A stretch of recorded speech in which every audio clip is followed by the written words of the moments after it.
T20 world cup 2026లో Bharat జోరు కొనసాగుతోంది. వేదిక మారినా, ప్రత్యర్థి మారినా భారత్ ఆట మాత్రం మారదు అని చెప్పటానికి ఈరోజు జరిగిన పాక్ వర్సెస్ భారత్ మధ్య మ్యాచే నిదర్శనం అని చెప్పొచ్చు.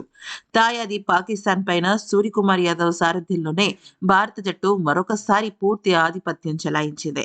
అయితే భారత జట్టులో ఉన్న ఆటగాళ్లు దేనికి పనికిరారు, ఉత్తిన బ్యాట్ ఊపుతారు అన్న మాటను సీరియస్‌గా తీసుకున్న సూర్యకుమార్ యాదవ్ బ్యాట్‌ని ఊపడం కాదు, వాళ్ళ వెన్నులో వణుకు పుట్టించారు.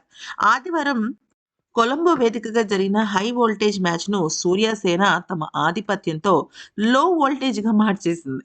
నిజం చెప్పాలి అంటే పాకిస్తాన్‌ను ఏ దశలో కూడా ఊపిరి పీల్చుకునే అవకాశమే ఇవ్వలేదు. అయితే ఈ మ్యాచ్‌లో సమిష్టిగా రాణించిన భారత జట్టు 1 కాదు, 2 కాదు, 10 కాదు, 20 కాదు 61 పరుగుల తేడాతో పాకిస్తాన్‌ను చిత్తుగా ఓడించింది. ఈ గెలుపుతో గ్రూప్ ఏ నుంచి సూపర్ 8 బర్త్‌ను ఖరారు చేసుకుంది. పాకిస్తాన్ పైన తమ ఆధిపత్యాన్ని 8-1గా మార్చుకుంది. అయితే ఈ మ్యాచ్‌లో గనక చూసినట్టయితే ప్రతి విషయము హైలైట్‌గానే నిలిచింది. ముఖ్యంగా బౌలర్‌లైతే వచ్చిన వాళ్ళు వచ్చినట్టుగా వికెట్లు తీస్తూ పాకిస్తాన్ జట్టును ఉక్కిరిబిక్కిరి చేసేశారు. బ్యాటింగ్‌లో అయినా సరే ఓపెనర్ అయిన అభిషేక్ శర్మ, హార్దిక్ పాండ్యా తడబడ్డారేమో కానీ బౌలింగ్‌లో మాత్రం భారత జట్టు అస్సలంటే అస్సలు వెనకడుగే వేయలేదు. ఈ మ్యాచ్‌లో బ్యాటింగ్ మొదటిగా మన భారత జట్టే చేసి నిర్ణీత 20 ఓవర్లలో 7 వికెట్లకు 175 పరుగుల భారీ స్కోరు చేసింది. ఇషాన్ కిషన్ 40 బంతుల్లో 10 ఫోర్లు, 3 సిక్స్‌లతో 77 పరుగుల విధ్వంసకర హాఫ్ సెంచరీతో చెలరేగాడు.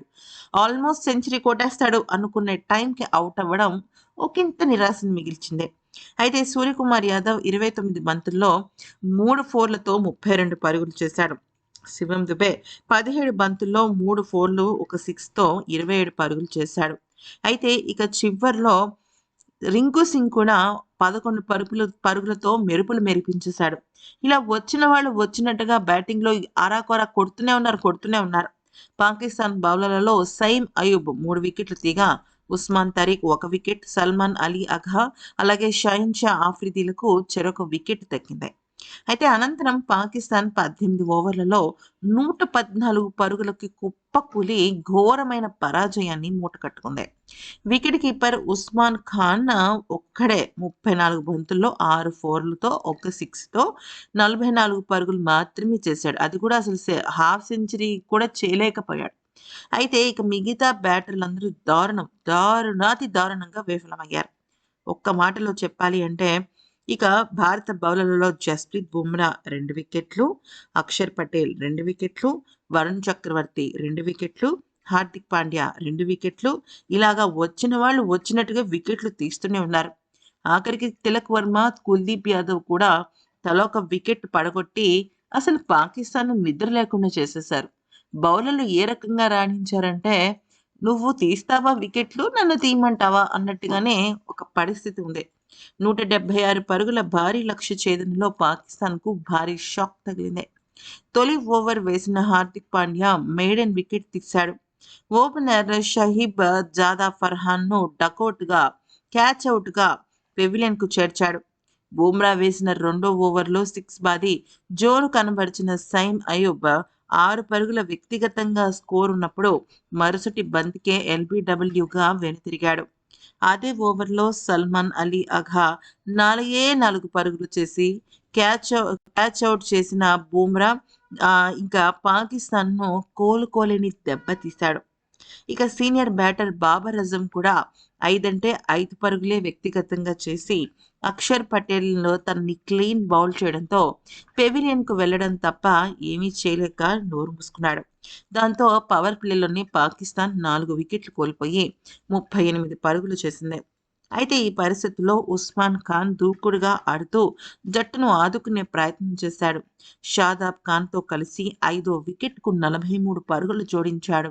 హాఫ్ సెంచరీకి చేరువైన అతన్ని అక్షర్ పటేల్ ఒకే ఒక్క దెబ్బతో స్టంప్ ఔట్‌గా పెవిలియన్‌కు చేర్చాడు. ఆ తర్వాత మహమ్మద్ నవాజ్ వ్యక్తిగతంగా 4 పరుగులు చేయగా, తనని కుల్దీప్ యాదవ్ ఔట్ చేయగా, ఇక షాదాబ్ ఖాన్ 14 పరుగుల వ్యక్తిగత స్కోర్ వద్ద తిలక్ వర్మ తనని పెవిలియన్‌కు చేర్చాడు. ఇక ఫహీమ్ అష్రఫ్, అబ్రార్ అహ్మద్‌ను వరుస ఓవర్లలో వరుణ్ చక్రవర్తి పెవిలియన్‌కు చేర్చి త్రుటిలో హ్యాట్రిక్ వికెట్ అవకాశాన్ని చేజార్చుకున్నాడు. అయితే ఉస్మాన్ తరీఖ్‌తో కలిసి షాహిన్‌షా ఆఫ్రిది దూకుడుగా ఆడే ప్రయత్నం చేశాడు. కానీ అదే దూకుడుతనాన్ని హార్దిక్ పాండ్యా ఒక్కసారిగా బెలూన్‌లో గాలి తీసేసినట్టుగా తీసేశాడు. తన బౌలింగ్‌లో వరుసగా ఇచ్చిన 2 సునాయాసమైన క్యాచ్‌లను ఇషాన్ కిషన్, కుల్దీప్ యాదవ్ వదిలేగా, కానీ అదే ఓవర్‌లో ఉస్మాన్ తరీఖ్‌ను క్లీన్ బౌల్డ్ చేసిన హార్దిక్ భారత్ విజయ లాంఛనాన్ని పూర్తి చేశాడు.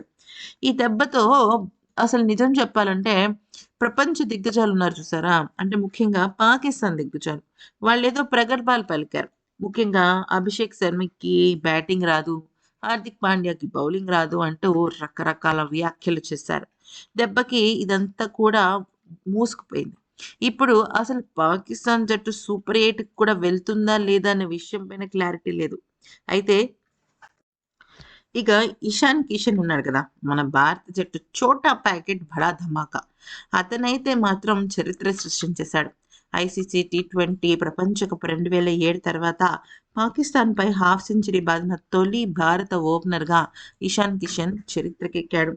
ఐసీసీ టీ20 ప్రపంచ కప్ 2026లో భాగంగా కొలంబో వేదికగా జరిగిన ఆదివారం నాటి మ్యాచ్‌లో 77 పరుగులు చేశాడు. ఎవరు? ఇషాన్ కిషన్. తనే మ్యాన్ ఆఫ్ ది మ్యాచ్, దానిలో డౌట్ లేదు. అయితే ఇక ఈ 77 పరుగులతో తను 19 ఏళ్ల 19 ఏళ్లలో ఏ భారత ఓపెనర్ కూడా పాకిస్తాన్ పైన టీ20 ప్రపంచ కప్‌లో ఎస్పెషల్లీ హాఫ్ సెంచరీ సాధించలేదు. అది కూడా తను ఇషాన్ కిషన్ 27 బంతుల్లోనే హాఫ్ సెంచరీ సాధించాడు. ఆల్మోస్ట్ ఫాస్టెస్ట్ 50 అని చెప్పుకోవచ్చు. అయితే ఇక చివరిగా 2007 టీ20 వరల్డ్ కప్ ఫైనల్‌లో గౌతమ్ గంభీర్ ఓపెనర్‌గా వచ్చి పాకిస్తాన్ పైన హాఫ్ సెంచరీ చేశాడు. 75 పరుగులు. అది కూడా ఇప్పుడు ఇషాన్ సాధించిన దానికన్నా తక్కువే. అప్పటినుంచి ఇప్పటి వరకు ఏ భారత ఓపెనర్ కూడా హాఫ్ సెంచరీ సాధించలేదు. రోహిత్ శర్మ, శిఖర్ ధవన్, కేఎల్ రాహుల్ ఓపెనర్లుగా బరిలోకి దిగారు కానీ 50 పరుగులైతే ఎప్పుడు చేయలేకపోయారు. అయితే ఇక్కడ ఇంకొక పెద్ద విషయం ఏంటంటే ఏ ఓపెనర్ అయితే 2007లో ఈ 75 పరుగులు చేశాడో, ఇప్పుడు అదే ఓపెనర్ హెడ్ కోచ్‌గా మారి ఇన్నేళ్ల తర్వాత అంటే 19 ఏళ్ల తర్వాత తను నాయకత్వం వహిస్తున్న అంటే తన హెడ్ కోచ్‌గా వ్యవహరిస్తున్న జట్టులో మళ్ళీ అదే భారత ఓపెనర్ 77 పరుగులు అంటే తన రికార్డ్‌ని తనే మార్చేసాడంటారు చూసారా? అలాంటి ఒక రికార్డ్‌నైతే నెలకొల్పాడనమాట. ఇక తిలక్ వర్మతో కలిసి 87 పరుగులు జోడించాడు. నిజం చెప్పాలి అంటే ఇది శతక సమానమైన ఇన్నింగ్స్ అనే చెప్పుకోవాలి. హెడ్ కోచ్ గౌతమ్ గంభీర్ తర్వాత ఈ ఫీట్ సాధించిన ఇషాన్ కిషన్ పైన నెటిజన్స్ ప్రశంసల జల్లు కురిపిస్తున్నారు.